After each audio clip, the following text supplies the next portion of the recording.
Ready? বাবা আমাকে এই পেপসিগুলো কিনে আমাদের কোনো কত রকমের পেপসি প্লিজ।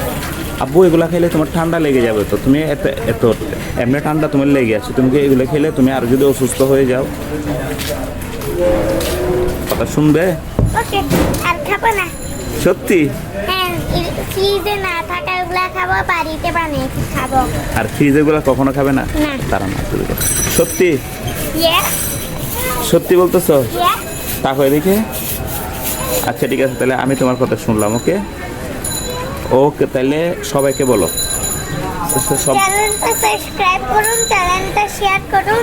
সবাই আমার ভিডিওটাকে এত লাইক করবেন যে জানো গাইস, জানো হ্যাঁ, আর সব বাচ্চাদের একটা আমরা আচ্ছা সব বাচ্চাদেরকে কি বলবো এটা বলো। সব বাচ্চাদের জন্য ঠান্ডা না খেয়ে বলবো না? সব বাচ্চারা যেন ঠান্ডা না খেয়ে, এতে তাদের শরীর খারাপ হতে পারে। কাশি হতে পারে। হ্যাঁ, কাশি হবে। আর আর তারা তারা যদি একবার অসুস্থ হয়ে যায় তাহলে বলবে যে আমারই দোষ। ওকে, বাই বাই। ওকে, বাই বাই, আল্লাহ হাফেজ।